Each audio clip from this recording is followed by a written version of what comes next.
Alright, hey everyone, you're watching Nash, and this video would be with little to no editing because I wanted to talk about basically putting less effort editing and more effort creating this video.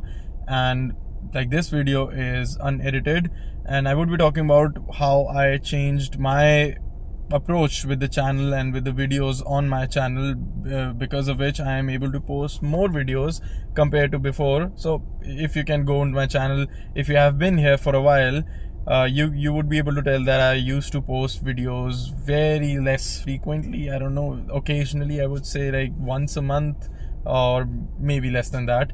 And nowadays I'm able to post videos more than like 4 videos a month, or maybe 5 videos a month.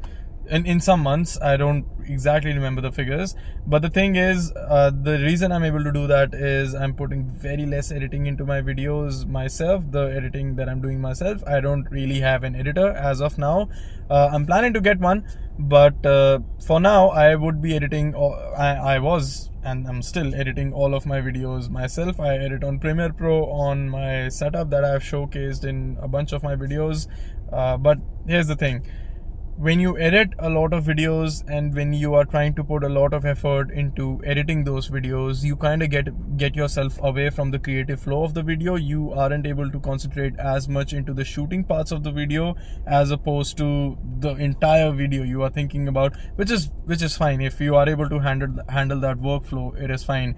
But with time, social media has been turning into platforms that demand more content out of you. They need daily uploads, maybe 2 videos a day, and then they have short form videos, and then you have platforms like Instagram that you have to post separately on. They basically have different seconds of limitations on their videos, different watch times, and different benefits you can get out of those watch times. So the problem then lies that you have to do this every day if you're planning to do this full time. And when you do this every day, you have to still maintain the quality that you were maintaining when you were posting once a month. That's an issue. At least for me, it was a really big issue. I wasn't able to, I struggled a lot with figuring out ideas on what to make, first of all.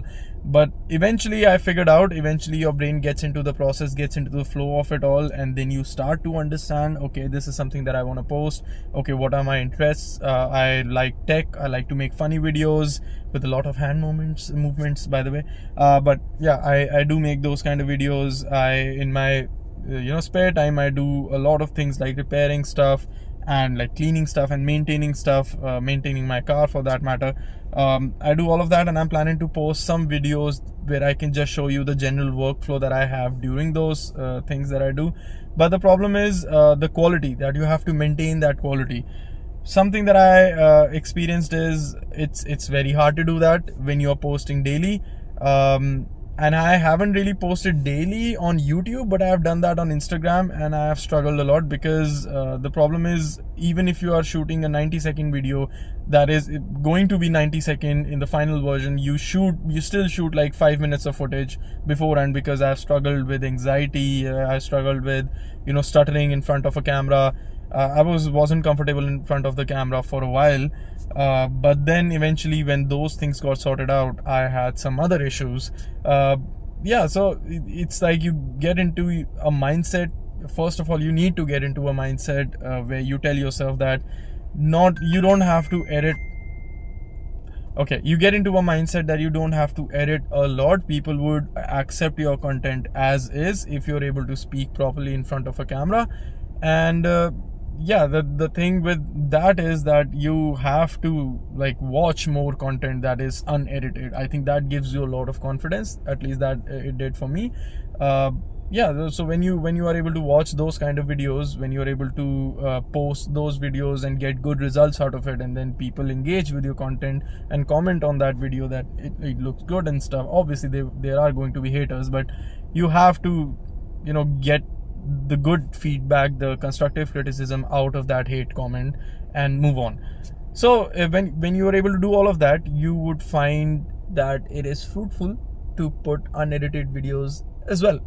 You don't have to put a lot of editing. So initially with my videos, I was putting in a lot of editing because I just wasn't comfortable about me speaking in front of a camera. I used to repeat one line like 20 times. I have like footage, 1.5 hours of footage for like a 15-20 minute video, because that's how much I used to struggle. And you can see like me sweating under my shirt and everything, because that's how long it took. I had to turn off the fan because I didn't have a good microphone. I had to turn off the fan to eliminate the white noise in the background, the wind noise. NVIDIA RTX voice or NVIDIA broadcast for that matter didn't exist at the time. Now it does exist, and it's very good at noise cancellation, which is what I used. And you don't see now you wouldn't see me sweating like profusely in my videos because of that, because of good noise cancellation. So little things matter. Your equipment matters and everything. But even if you don't have or don't have a fancy phone or don't have a fancy DSLR, I'm currently recording on OnePlus 12, which is not that expensive of a phone. I mean, you can get phones that are twice OnePlus 12's cost, and you can still struggle with video if you don't know how to record videos, make videos on YouTube. So that's the thing. Be confident in yourself. Watch more content, obviously, that is unedited, and practice. That's another thing. You have to practice more.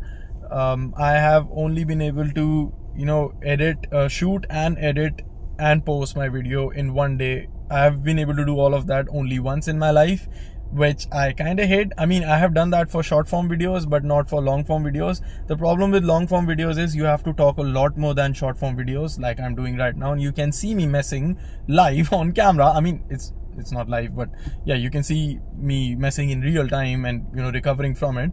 So the problem there is that you have to speak a lot more than short form videos, and there is a lot more scope for you to mess up.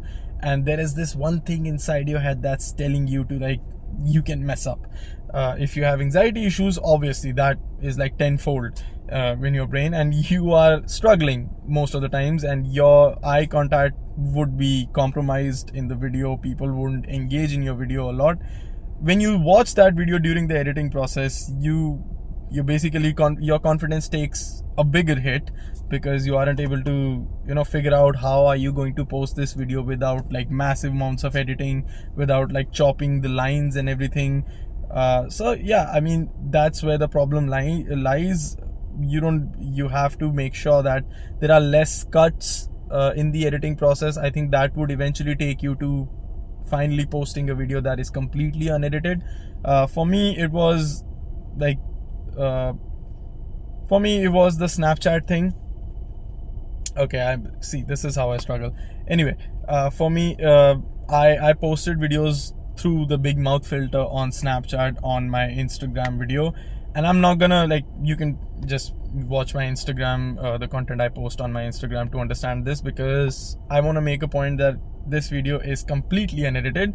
And to do that, I won't be adding any b-rolls and stuff. Like, even the simplest of the edits, I'm not going to make it, because that's the point that I'm trying to make. You can do this on the go, even if you don't have expensive softwares or laptops with you. You can just make a video and post it like you were doing it on Instagram Live, for that matter. I did Instagram Live as well for a while, but yeah, it didn't work out for me, because I thought that my condition was a little bit more volatile for me to record live videos in, or maybe something weird might show up, because I was recording in like outdoor scenarios and stuff. I wasn't really confident at the time.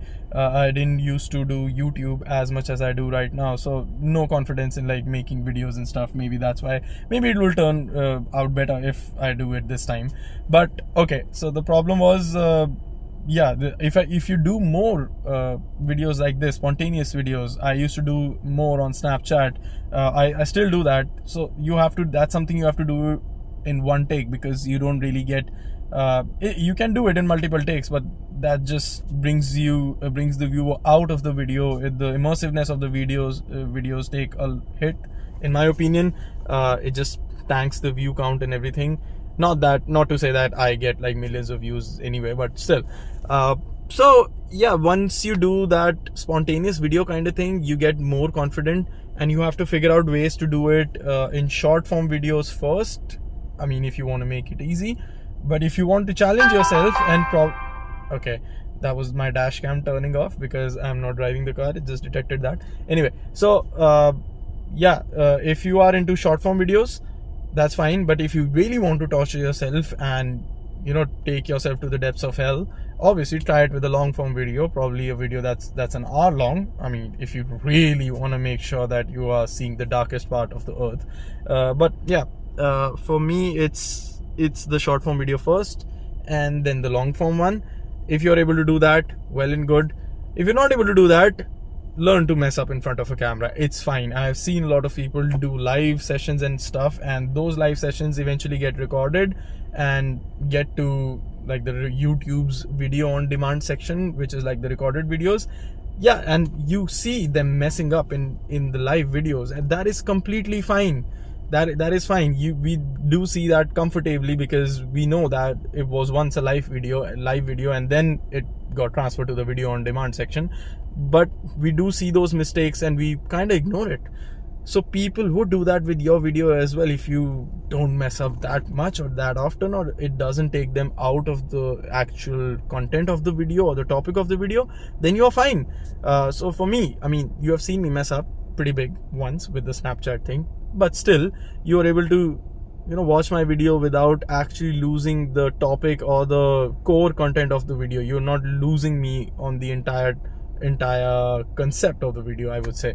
So that's what I think about making unedited videos. And one of the reasons I made an unedited video right now is because in my house there's some construction work going on, and I'm not really able to get the sheets off my setup. I have covered my setup with like big ass, I don't know, what do you say, maybe furniture cover sheets, I think that's what they call, some kind of sheets to cover the entire thing. So I have that on my setup to prevent dust from getting in, and there is a lot of dust. My air purifier is constantly showing like 400 to 500 AQI. The only reason I have to keep it running is because I don't breathe that in when I'm like sitting idle and I'm not involved in the construction work. I have to regularly wear like respirators and stuff if I'm working with the labor and stuff. Anyway, so that is it. I think I have explained enough. I am not gonna elaborate because I have a habit of like dragging stuff a lot. So yeah, that is it for this video. I'll talk to you in the next one, and maybe with less oohs and ahs in the next video. But yeah, for now that is it, and I'll talk to you guys in the next video. Take care.